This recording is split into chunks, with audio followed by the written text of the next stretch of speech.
Assalamualaikum warahmatullahi wabarakatuh. Perkenalkan, nama saya Fatimah Zahra. Saya akan membawakan sebuah cerita dari Nusa Tenggara Barat yang berjudul Datu Raja Parua. Hai anak-anak, di kesempatan kali ini Bu Guru akan membawakan cerita dongeng yang berjudul Datu Raja Parua. Wow. Oke, untuk lebih lanjutnya disimak baik-baik ya. Dadah. Datu Majaparua adalah raja bijak dan adil di tanah Sumbawa. Suatu hari, ia ingin mandi ke sungai Berangtiu Baru bersama para wasir dan menterinya. Saat di perjalanan, terdengar suara tangisan bayi dari semak-semak.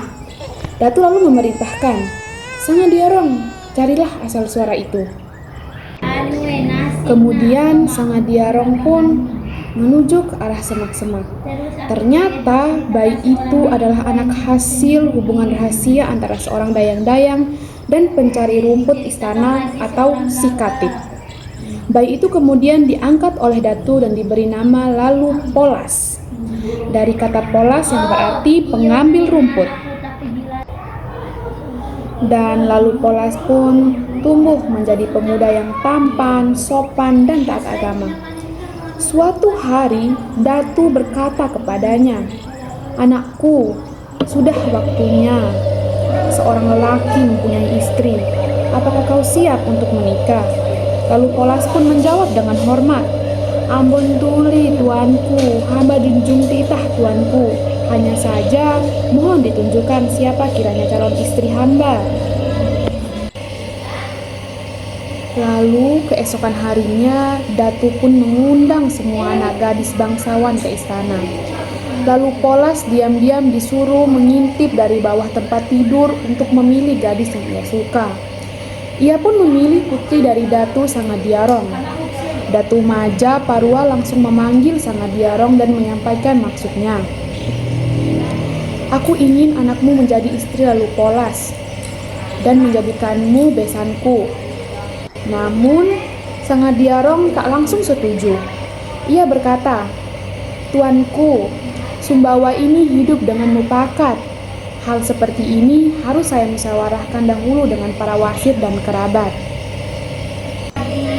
Akan tetapi, dalam musyawarah, para bangsawan menolak dengan alasan bahwa Lalu Polas adalah anak haram. Mereka tidak ingin keturunan mereka bercampur. Salah satu menteri berkata, "Betapapun, ini perintah orang tinggi, tapi kalau salah perlu kita bogat atau sanggah." Lalu mereka sepakat melakukan perlawanan diam-diam, bahkan mengatur agar Datu Majaparua ditakut-takuti dengan serangan pura-pura. Datu pun lari ke arah barat, ke daerah Utan, dan di sana ia memerintah dengan damai dan makmur. Sementara itu, Sumbawa bagian timur dilanda kekeringan, kekacauan, dan konflik karena perebutan air. Para bangsawan menyesal dan mengutus orang untuk menjemput kembali Datu Majaparua. Namun, ia menolak dan berkata, "Aku takut, jangan-jangan kalian mengkhianati aku lagi." Akhirnya, Datu hanya bersedia mewakilkan pemerintahannya kepada salah satu dari dua anaknya, Datu Arong dan Datu Darame. Datu Darame, seorang wanita cerdas, setuju dengan satu syarat. Semua penjaga adat dan menteri harus diberi sawah untuk makan. Sumbawa hidup dari tanah dan mereka perlu penghidupan.